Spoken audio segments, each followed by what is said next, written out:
There's a newsstand over there! Want to grab a copy of the Steambird? We know our Fontanian friends love a little drama. There's no way they let their readers down. Isn't that Charlotte?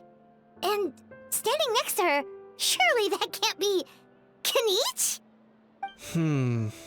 How about... Lost treasure resurfaces at last. Behold the beauty of the Remurian teacup.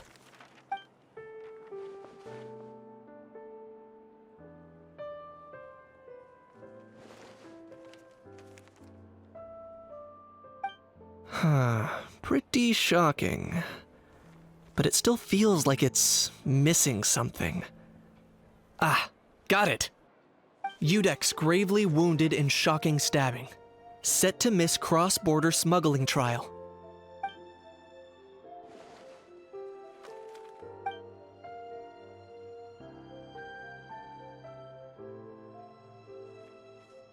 Huh? What? Did Paimon hear that right? Neuvillette was stabbed and gravely wounded? No, surely that can't be right. Can it?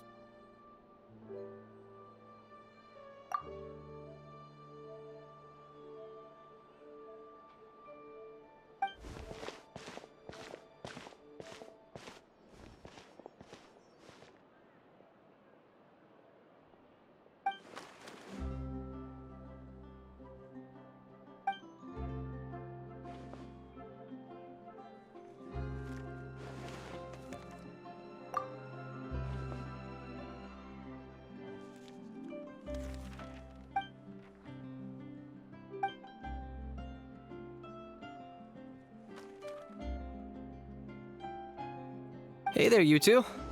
Fancy running into you here. Yeah, that, and also a less than pleasant shock. What the heck was all that about a Saurian meat restaurant and the Udex getting stabbed? Please say you weren't being serious.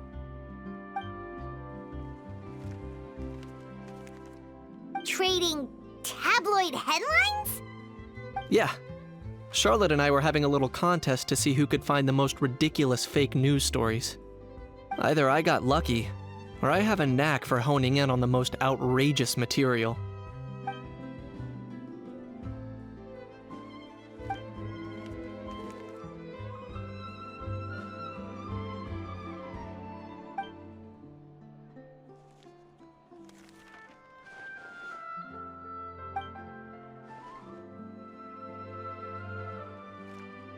If I had to quantify it, I'd say about 1% of what they write is the truth. Huh? Him? Lenient? Oh, you gotta be kidding! Ah! Don't get me wrong. I'm not trying to give credit to these so-called news stories for occasionally including a grain of truth. All I'm saying is, even the wildest leaps of the human imagination are always rooted in reality. You mean all those fake headlines you mentioned actually do have some basis in fact? Sure they do. For instance, there was in fact a smuggling trial recently. Considering the amount of speculation surrounding the smuggled goods, it's no wonder there are rumors about restaurants serving saurian meat or teacups being unearthed from ancient ruins. But in reality, the goods in question were simply a few ancient relics dug up from ruins in Natlan. Rest assured, no saurians were harmed in the process.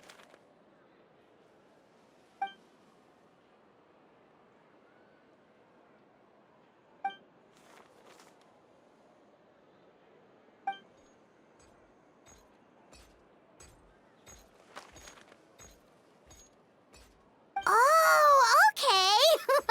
Paimon so busy freaking out about those headlines that she totally forgot to ask why you're here in Fontaine, Kinich.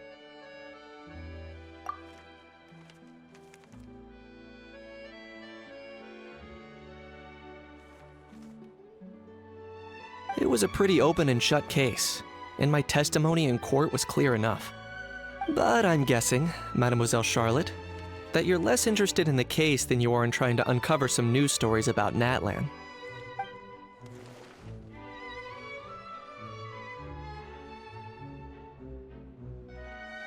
I appreciate your kind invitation, but like I said, storytelling isn't really my forte.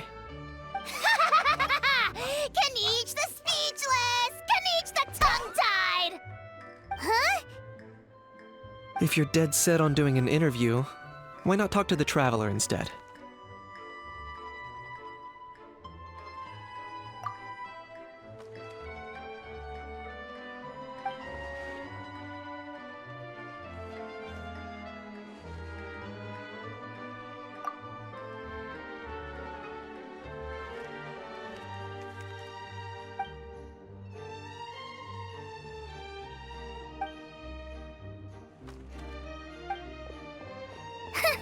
Charlotte never stops, does she? Anyway, Paimon just has to ask. That how thing that popped out before, or was it a how? It kind of looked like a how, but at the same time... Oh, that thing. Yeah, that was a how. Huh? What's up with him? Like, he's still noisy, but he's way quieter than before. It's like he's trying to hide or something. Could be. Not acclimatizing? Aw, poor Almighty Dragon Lord is not feeling well. Too bad he can't come out to argue back. What do you mean? There's nothing physically wrong with him. It actually has to do with a strange law we learned about after arriving in Fontaine. Apparently, it's forbidden to release flying objects within Fontaine city limits during the first 3 days of each month. Paimon sure does! Paimon's been down this road before. There's an easy solution. As long as Kinich holds onto a house tail, he'll be considered an Almighty Dragon Lord balloon, not a flying Almighty Dragon Lord. Not gonna lie, I was considering that. But a how wasn't too thrilled with the idea of huffing and puffing away in the form of a mini helium balloon. That said, it's pretty annoying how he keeps randomly popping up all of a sudden. Anyway, this morning I saw a notice outside the Palais Mermonia about an event that's set to take place outside the city soon. Something to do with filmmaking. I hear that's all the rage here. I was planning to stay here and do some exploring for a few extra days anyway, so I think I'll go check it out. It'll be a good chance to let that noisy helium balloon out. He might even learn a thing or two. If you're free, why don't you come along? I know where it is, so let me lead the way.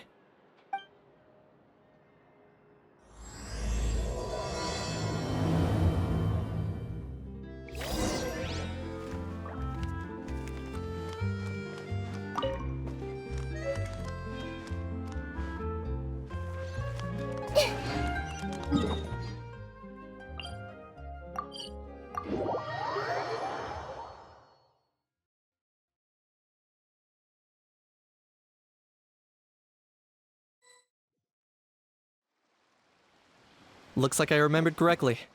Here we are. Wow, this is awesome! Hard to believe it was just an empty beach before. Yeah, it was still completely deserted only a few days ago when I passed by on my way to testify at the Opera House. There must be some efficient workers in Fontaine.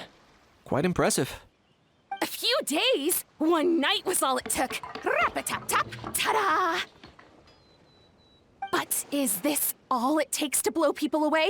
Oh, no, no, no. Given my past experience, I can't let myself get carried away. Well, I can't believe you actually remember me. It's me, Lepine Pauline. That's right, the unlucky one.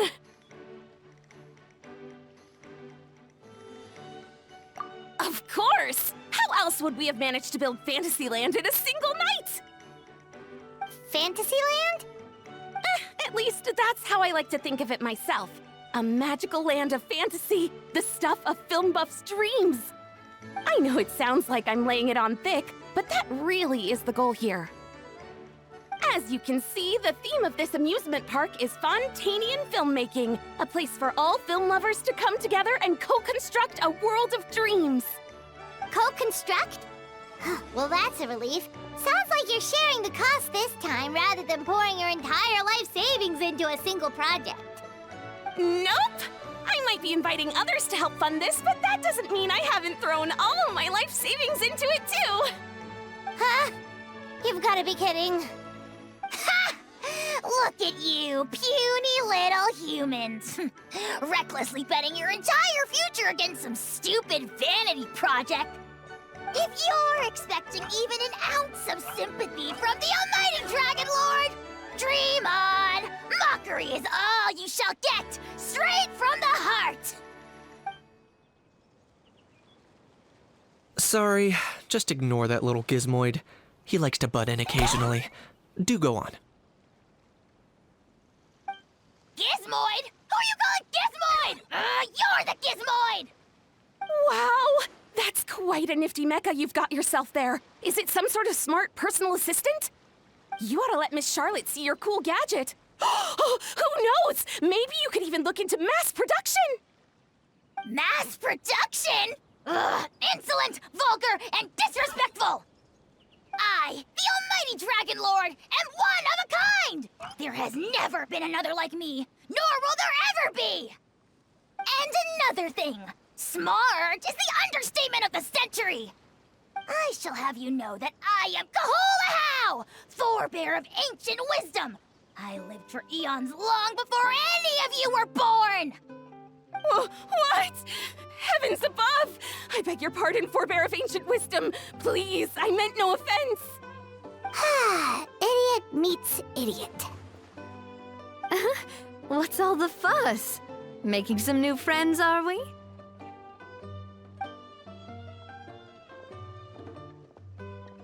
Miss Navia!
mysterious locked box.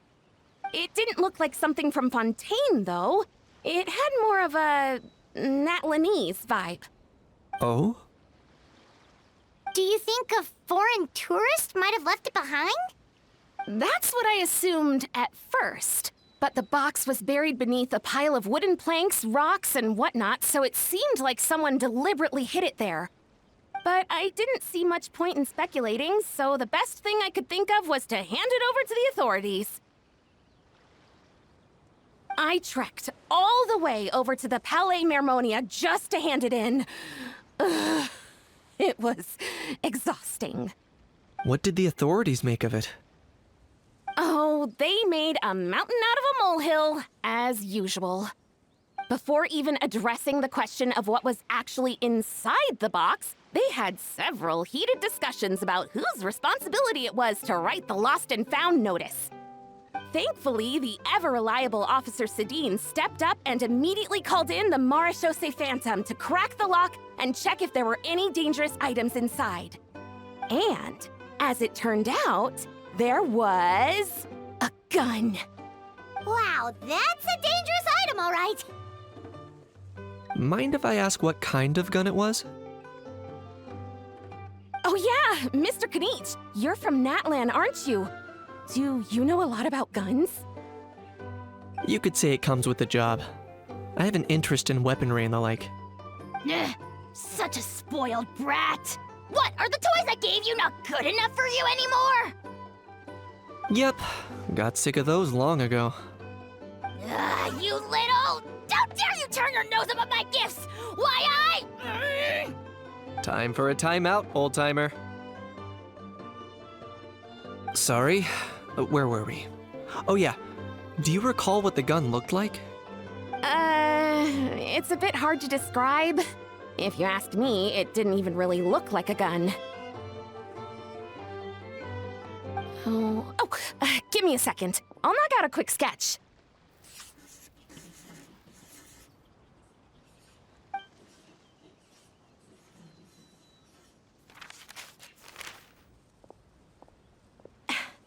Something like this.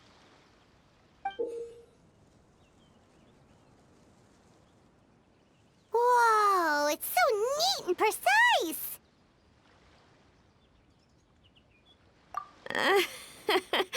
It's nothing. Sorry. Is something wrong with my drawing? I know it doesn't really look like a gun, but I assure you, this is exactly what it looked like. And it certainly could shoot as well, too. I confirmed that with the officer from the Marechaussee Phantom. No, quite the opposite. The features are very accurate, and it is definitely from Natlan. Please, don't mind me. I'm just taking a moment to admire it.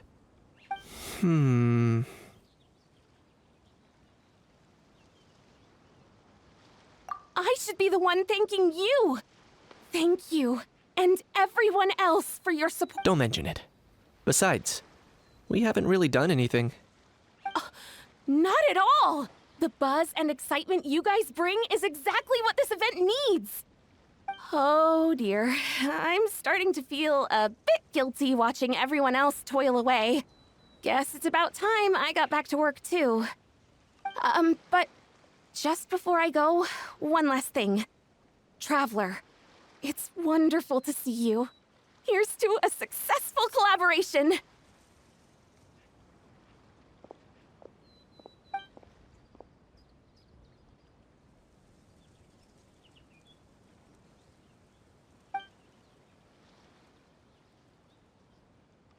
I'm sure you noticed that there was something unusual about that gun. Correct. It's most likely an old weapon dug up from some ancient dragon ruins. Based on my experience, it might be more accurate to refer to it as a hand cannon, but in Fontaine terms, it's not wrong to call it a gun. Given why I came here, don't you think it's curious that an ancient dragon relic of unknown origin would turn up like this, out of the blue? I suspect this gun might have something to do with that smuggling case. It might have slipped through the cracks. Time is of the essence. so I'd like to head over to the Palais Mermonia to verify my suspicions. Perfect. Then we can head out right away. Or, if you want to catch up with your friends first, I can wait.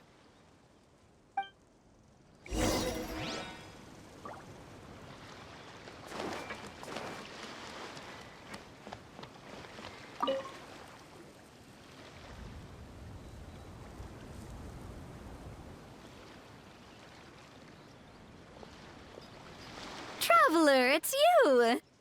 Ready to join the Cheval Moran Film Fantasyland crew?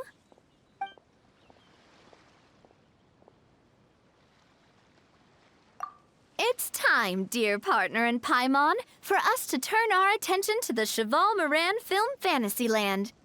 As I mentioned, the park was started up by enthusiasts who brought in the Spina di Rosula to handle the planning, construction, and operations. Of course, enthusiasts aren't typically all-around experts.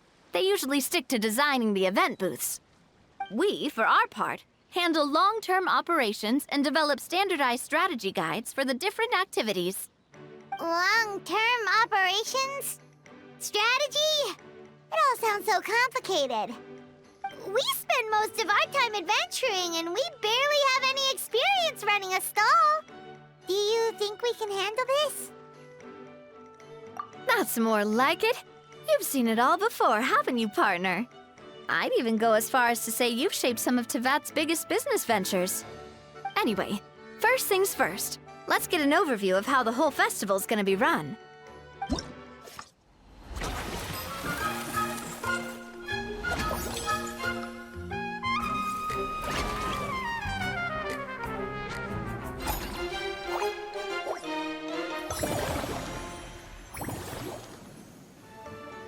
As you can see, our Fantasyland's a bit like a sugar-free macaron right now. Several areas are still under construction. The Spina's only been able to hire a limited number of craftsmen. Besides, we don't have enough experience to handle multiple projects simultaneously. That's why I chose to adopt a time slot-based planning method, so we can focus on specific tasks during each designated period. Upgrading facilities, expanding the venue, hiring staff. All of this requires funds and time slots to accomplish. So, it's our job to allocate precious time slots in each business cycle to the most worthwhile tasks. As we attract more guests and earn money to add to our funds, we'll also be able to work more efficiently, which will allow us to divide each cycle into finer time slots, which will let us get more done. So we'll be limited in the decisions we can make and tasks we can focus on within each time period. Which means we have to use our limited actions and Mora to earn even more Mora. Kinda like playing chess or cards then. Cooking up a strategy in advance is gonna be key. Paimon thinks she just about gets it. How do you feel about it, Traveler? Yep, come on, we can do this. You mentioned standardized strategy guides just now. Does that mean there are non-standard ways to take part too? Of course. Film and entertainment mean different things to different people, and there's gonna be a wide range of exciting activities for people to try out. If we're not careful, some visitors might wander off and end up getting in trouble, and others might pick up dangerous props by mistake. To avoid confusion, we need to create a standardized strategy guide for each activity. Just think of it like a walkthrough. Wow, if we're the first ones to test out the activities, who knows what surprises there could be waiting for us. But if we hit a tough spot, we'll just have to rely on our skills to carry us through. Hopefully it goes without saying that I'd never put you in danger, partner. I carefully checked all the existing activities before you arrived, and I can assure you that they're all perfectly safe. I also wanted you to experience the activities before anyone else gets to. It'll be fun. Plus, we'd like to hear your thoughts and suggestions. Oh, those are two things Navia is best at. Making people feel safe and having fun. Great! Well, I can't wait to hear what you think. Your input is super important to us. All right, then. Let's start with Eclectic Escapades and put our first guide together.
Both of you seem even more excited than before. Looks like your first trial run didn't disappoint. Paimon hasn't actually watched that many films, but after trying it out, she might just be hooked. We should check out the film that it's based on. Great job, Paimon. That's exactly what our enthusiast friends were hoping you'd say. They'd be beyond delighted to hear that visitors are curious about the films that inspired these attractions. Some have even been willing to contribute extra funds out of their own pockets. Where budgets have allowed, of course. Out of their own pockets? That's right. While the Spina di Rosula covers the cost of basic booth materials and rental fees, many fans have personally funded promotional materials and related merchandise. The cost of the booth itself isn't their main expense. Some of them have already started designing spin-off products inspired by film characters. Take our official mascot, Surintendant Chevalmoran, for instance. She won second place in the last most popular character poll for the comic film category, and was even dubbed the pinnacle of round, bouncy cuteness. Many people have expressed interest in designing cushions based on her image, using the highest quality fabrics and hiring the most skilled artisans to mass produce them. These cushions will officially go on sale at the next convention alongside lots of similar products.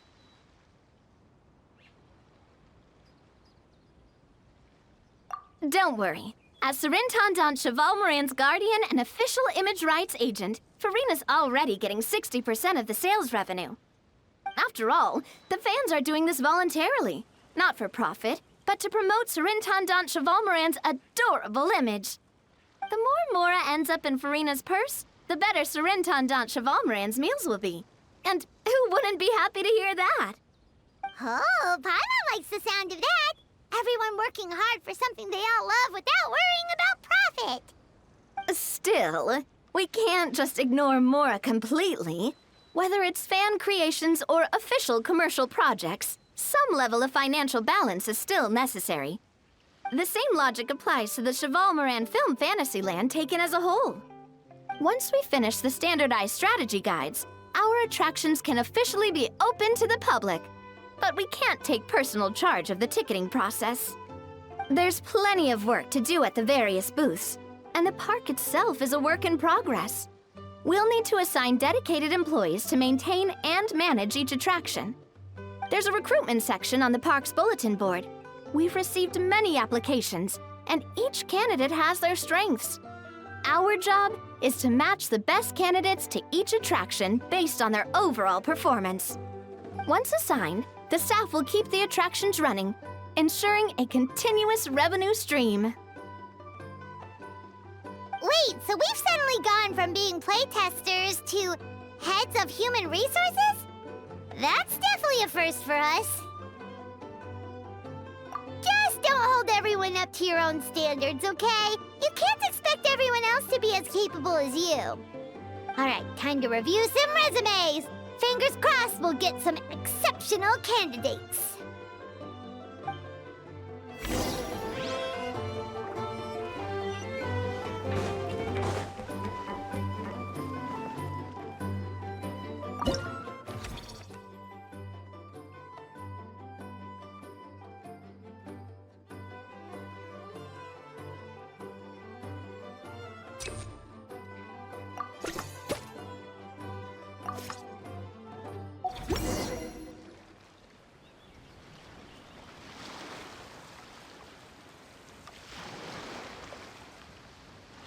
Looks like this particular employee is really getting into their role.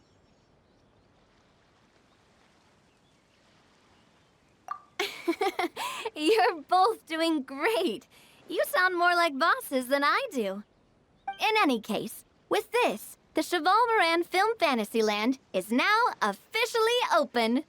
Running a theme park is a long-term project. You won't make much if you try and rush it. We're just about done with our current work setup, so let's take a short break and wait for this cycle's revenue report to come in.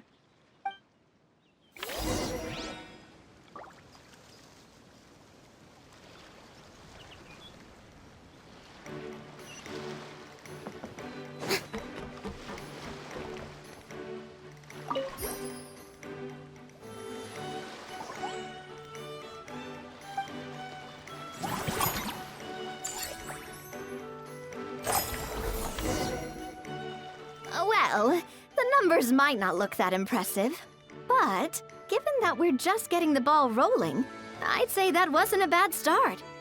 Building on this momentum, we must consider rolling out more unique business strategies during the next cycle. To draw in the crowds, I've invited one of Fontaine's very own celebrity chefs, my good friend Escoffier. She'll be performing right here in the amusement park's restaurant. On that note, let's go catch up with her. So, is the restaurant part of our business strategy too? There are so many layers to this operation.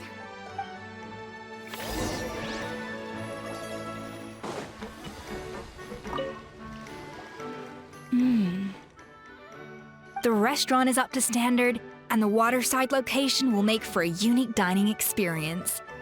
The beautiful scenic reflections in the water create a stunning backdrop, lifting diners' spirits and allowing them to truly savor their meals.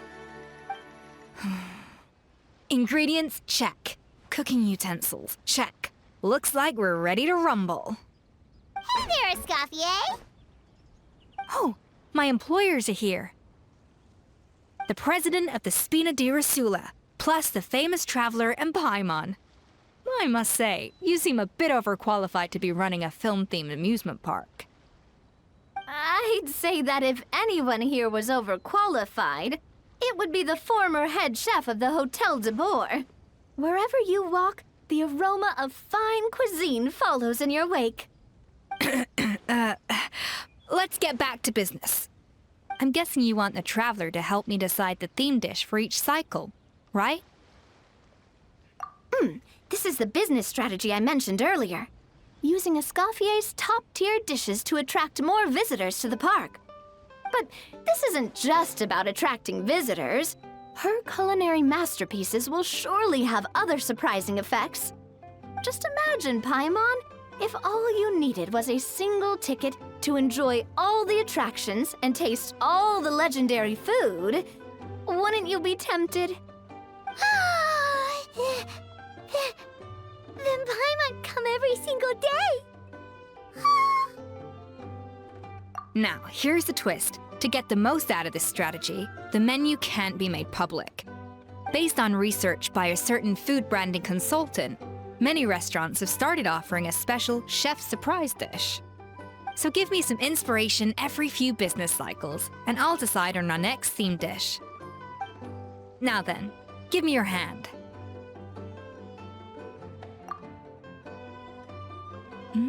A warm and energetic feel. Your hands are calloused from wielding your sword, but still quite delicate. When you grasp its hilt, it's like you're holding the bow of a violin. A sword, then. The theme this time shall be strength. All right, let's find out what strength looks like in gastronomical form.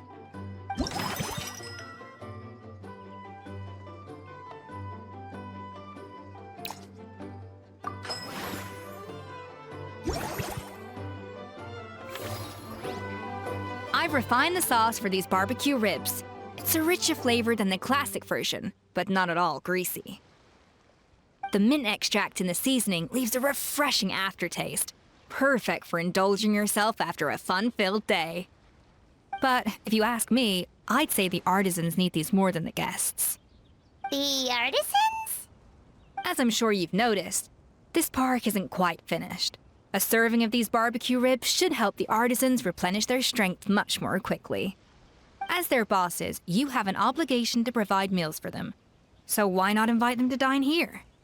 Who knows? The morale boost might even improve their productivity.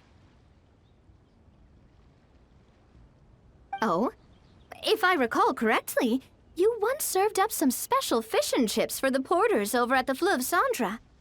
For several days after, the workers were all incredibly efficient. They'd finish 8 hours of work in just 5. And then, because they clocked out early, they'd come back completely refreshed the next day. Then there's no time to lose.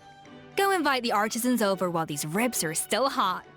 I'll prepare some side dishes and desserts too. That's a great idea! You really live up to your reputation, Escoffier. Looks like these themed dishes are gonna make a huge difference after all. We'll have to make sure we check in with you regularly. The artisans are pumped and ready to roll thanks to that themed dish. And perfect timing, too. Let's take this chance to take the facilities of our eclectic escapades to the next level.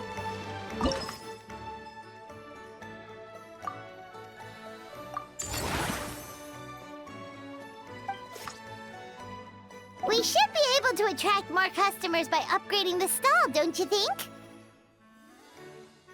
That's right. Based on my business experience with the Spina di Rosula, I've quantified the service value to help you intuitively understand how satisfied customers are with each stall. An attraction will reach its ideal revenue only when its service value meets customer expectations. As we improve and expand our facilities, expectations will also increase accordingly. When that happens, we can deploy more capable employees or invest funds in training to enhance our employees' skills.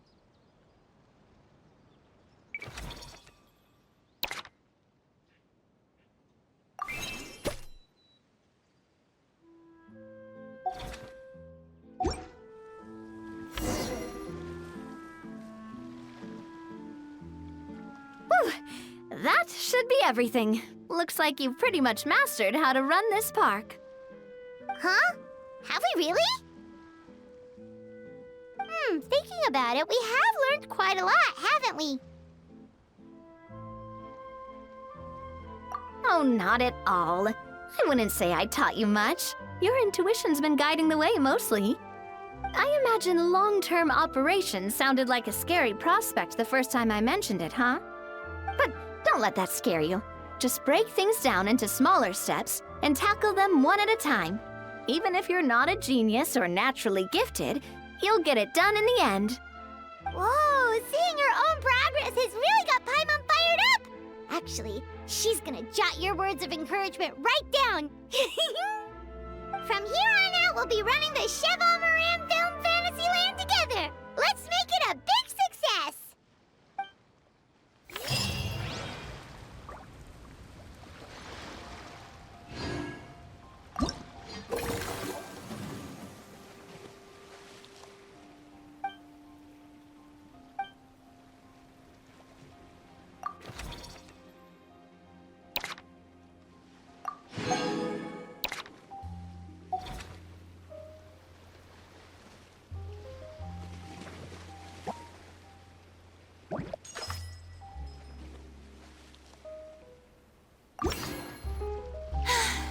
Being too popular can be such a hassle. Who knew the people would adore me so much?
Oh, man.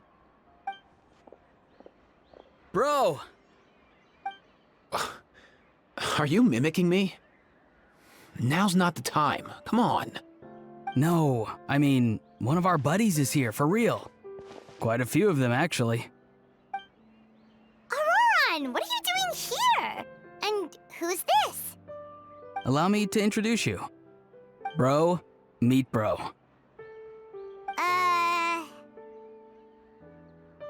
A bro who heals other bros. Ah, that bro. Nice to meet you, bro. You guys. Please, if Paimon hears the word bro one more time. Oh, I'm so sorry, Paimon. I had no idea you were allergic to bro talk. Quick, Aoife. Paimon needs medical intervention. Seriously, bro? I mean, dude, sometimes I honestly can't tell if you're being serious or just messing around. And Kanich, come on, brother. We've known each other for how long now, and even you won't let me off the hook? It's quite hard to resist. In that case, guess I'll have to introduce myself. Hey, traveler, I've heard a lot about you. I'm Aoife, a vet from the Flower Feather Clan. Oh no, not you too! Oh, that wasn't directed at you, Aoife. It's nice to meet you. Anyway, back on topic. Wait a second. I lost my train of thought. What were we talking about again? Why, you're all here, of course.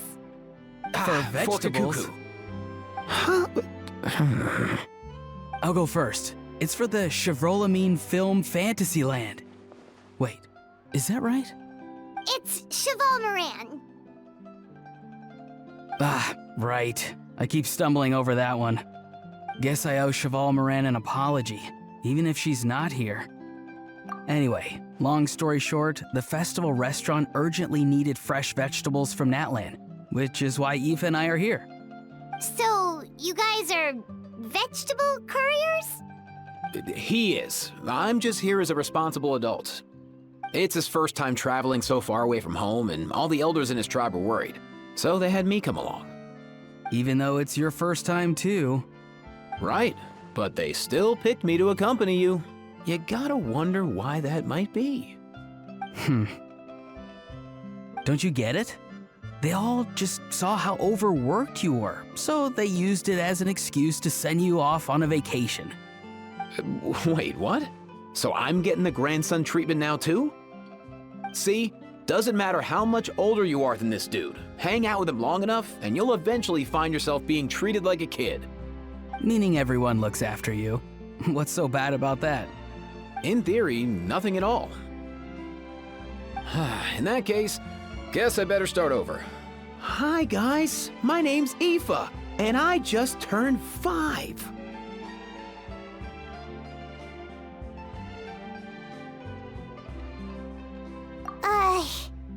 Paimon's not sure who the responsible adult is anymore. So, what about Kakuku? If he was here, we'd be making more of a ruckus than we already are. That's exactly what's got me worried. Aoife, there's nothing to worry about. You're a big boy. You can handle yourself now even without Kakuku. You think that's what I'm worried about? Anyway, my priority right now is Kakuku. Suffice it to say, Kakuku's in big doo-doo. How so? He's so small, and all he knows are a few harmless phrases. What kind of trouble could he even get himself into? Let me guess. Did he get caught out by the law on flying objects? Bro, you too? Not me. How? Oh, that pesky little chatterbox. So that's why he hasn't interrupted us this whole time. Guess he's too scared to show his face. That, plus he's already spouted enough nonsense for one day. So I've put him on mute until tomorrow. Nice one. If I was even half as decisive as you are, I would have kept a closer hold on Kakuku so he didn't get a chance to go flying off. Oh no, bro. Or rather, did Kakuku get caught by the guards for flying around? If they had managed that, we'd at least be able to track him down. But when the guards started chasing him, Kakuku flew into that building next door. I wouldn't be surprised if there was a high-stakes pursuit going down in there as we speak. Just like one of those cool crime movies. Which building? That one? Yup, that's the one. Kakuku sure has a good eye for a getaway. It's the tallest building around. I may be able to fly up pretty high, but checking every last window would still take quite a while. As for Aoife, well, let's just say he's not flying anywhere without a Saurian. Sorry about that. Not like it's my fault, though. You don't have to apologize on my behalf. Wait a sec. What's this got to do with how high you can fly? Kakuku's got himself into a real mess here, like a panicked animal running straight into a trap. It's pretty worrying. I'm starting to picture him flapping through a barrage of gunfire while important documents are flying about left, right, and center. Heck yeah!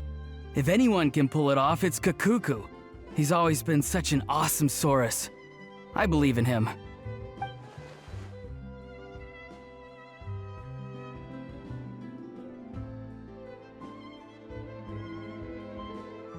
For real now? Do you even hear yourself, bro? Of course I'm for real. I'd never make light of something like that. All right. Everyone's an awesome Saurus. Well, the human version. But our priority right now should be to go in there and check up on Kakuku. Leave it to us. You sure? Wow, awesome. That'll be a huge help. And if Kakuku doesn't listen to you, I give you permission to pull out a couple of his feathers. Wait, since when was that up to you? Well, then it's your call, bro. All right then, if Kakuku doesn't listen to you, I also give you permission to pull out a couple of his feathers. There you go. If he objects to that, tell him to come find us. He won't. Trust me.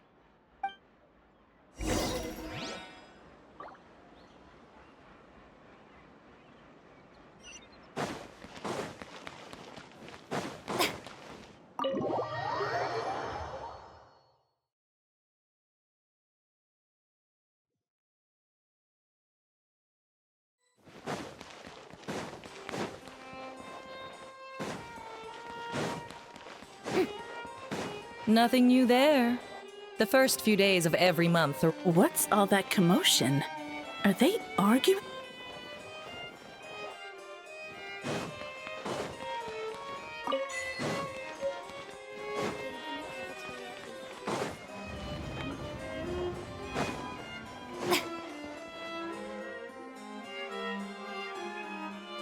No way, bro!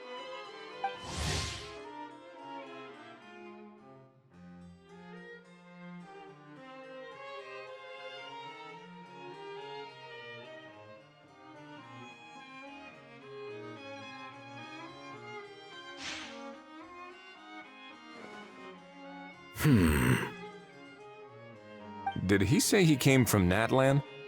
No. Get out of here! I can understand his words, just not what they mean. Oh no.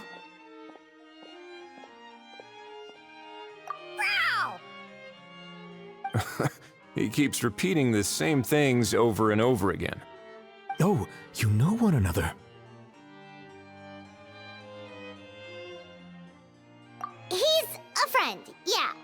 A Saurian friend, let's say. Great. Well, that was easy. Looks like we've tracked down the owner.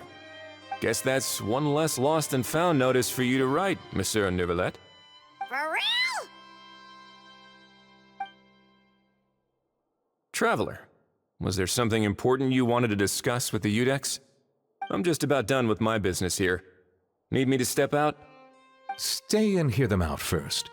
Perhaps it will have some bearing on your own work. If I'm not mistaken, you are the same Mr. Kinich who served as a witness in the smuggling trial? I take it there's been a further development in the case. That's right. Very perceptive, Mr. Udex. So you've met Neuvillette before? But wasn't the trial overseen by another judge? I've seen his photo in the papers. But as for this other gentleman... Allow me to introduce you to Mr. Wriothesley, administrator of the Fortress of Meripede. Or in layman's terms, Fontaine's prison warden. Please, feel free to share anything about the case. There's no need to keep anything from him. Pleasure to meet you. Pleasure to meet you! Wow, that sounded just like me. But should we really discuss official business in front of the Saurian?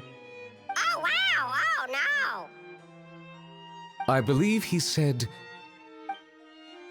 Or rather, I suppose he meant that he'll keep this to himself. Though I should mention, Mr. Kukuku, that we will have to ask you to sign a confidentiality agreement. Sure thing, bro!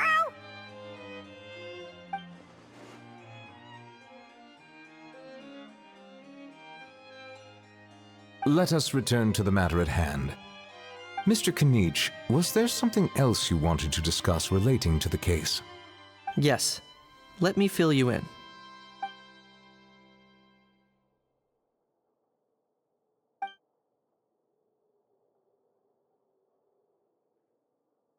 Wow! It really is exactly like Lapine Pauline's sketch! That must be all that practice drawing engineering blueprints, huh?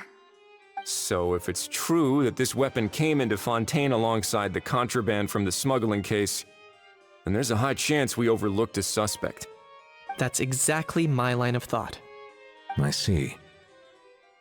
Mr. Kinich, thank you for reporting this promptly.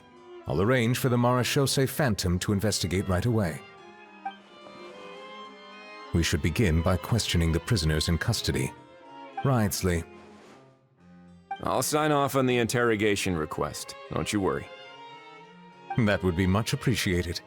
It's lucky that the Palais Mermonia wasn't scheduled to release any public bulletins today, and that this guns lost and found notice hasn't been written up yet. In other words, the news hasn't leaked. I'll be staying in Fontaine for the time being. If there's any progress in the investigation or you need my help, feel free to reach out anytime. Yep, we were just about to go help out with Lapine Pauline's convention. If there's any news, we'll keep you all posted. Marvelous. Thank you all. Well then, all that's left is to...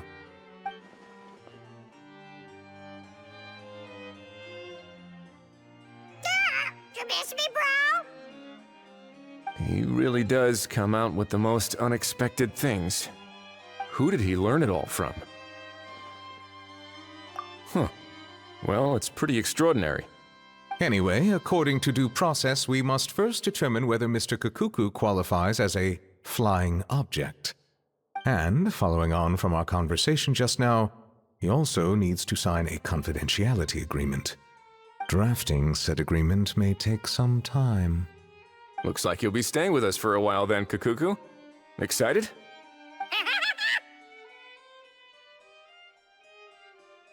That would save us a lot of trouble. Many thanks. All right then, we'd better get going. No need to see us off.